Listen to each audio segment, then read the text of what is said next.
Back on the show and back on Ask Annex. As always, got a question for us. You head to the website, annexwealth.com. Look for the Ask tab. Matt Morzy is Director of Research, part of the investment team, also a CFP at Annex Wealth Management.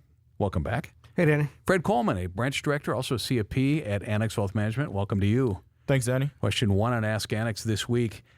If I'd like to leave money for my kids, why wouldn't I take Social Security at 62 and use that for living expenses rather than chewing into my investments? And this is a question we get a lot, isn't it? Yeah, this is one of those classic planning questions. Where to take money out of? What bucket should you reach into first?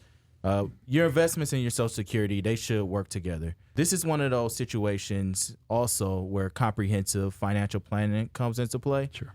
Because the first thing you said is you want to leave money to your kids. So with this type of planning situation, you would want to lead with the legacy plan. So starting out with, how much do you want to leave to your kids? And there's 2 ways to approach this. So first way, you could just say, hey, I want to leave $500,000 to each of my kids. So that's a starting point. We know that. The other way, and the more common way that we see, is I want to have fun in my life, do all the things that I need to do, take care of myself, and then I'm going to leave whatever is left over.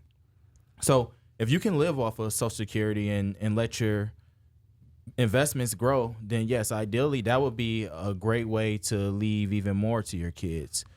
On the other hand, if you're looking at the other way, where let's figure out what's the most beneficial for you, is you want to see what maximizes your benefit. And a lot of times the way to maximize that is to wait a little bit longer, and not necessarily waiting all the way till 70, but probably somewhere in the middle. So you have to really look at the complete picture, including, what your factors are, but also what your legacy plans are, tax implications, because there's a lot of different factors outside of just investments in Social Security. So you have to put that comprehensive financial plan together.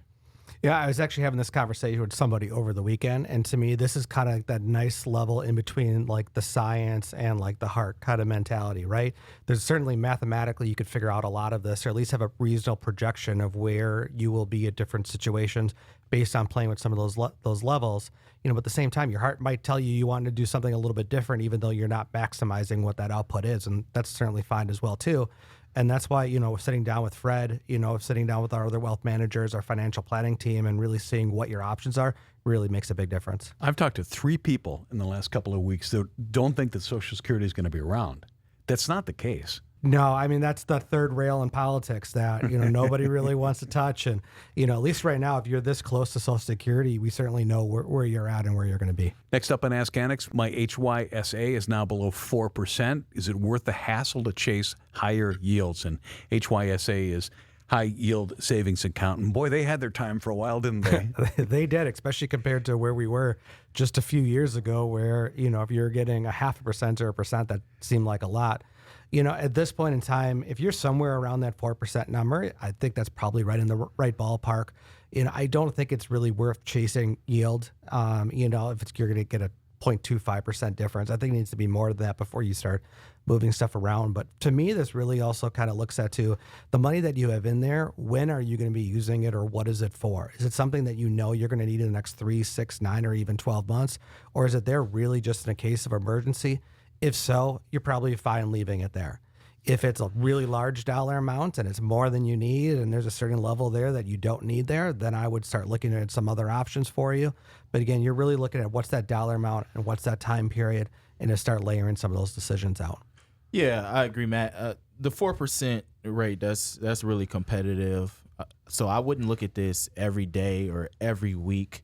What we do with our clients here is, we have reviews, and when we do have those reviews, multiple times a year, we're looking at that. That's one of those pieces that we're looking at. So if you can get a more competitive rate, it doesn't have to necessarily be a high yield savings account, but it could be a cash equivalent, like a money market. Looking at those rates, comparing them, just not doing it every day. So it really comes down to how much time do you have to look and want to change banks and things along those lines. But long term, if that money is sitting in there, those couple percentage points could be beneficial. Speaking of third rail, Matt, let's take this one. And we don't have much time. Does a strategic Bitcoin reserve make sense to anyone? I'm going to leave that specific part of that question out to others. But, as I was looking into that, I did go through a little bit of a Wikipedia rabbit trail and looking at previous strategic reserves. And we all know about the oil one, and that's always a hot issue about, where gas prices are and should we be tapping it and all those kind of things. But one of the things I found is that we used to have a helium reserve. And so we had in 1925, we came out with a strategic helium reserve. And it was actually illegal to use helium either in non-government use or to sell it to foreign governments. That was, I guess, before my time, or I did not realize that helium was so important, but it ended up being really big during the Cold War and the space race. We have since ended up selling all that helium, which created a glut at that point in time, and prices went down. But, other than birthdays right now and you're trying to get your balloons filled, that would have been a non-allowed use, previously. Thank you, Cliff Clavin. That's Matt Morzy, Director of Research in the CFP. Thanks, Matt. Thank you. Fred Coleman, Branch Director, CFP. Thank you. Thanks, Danny.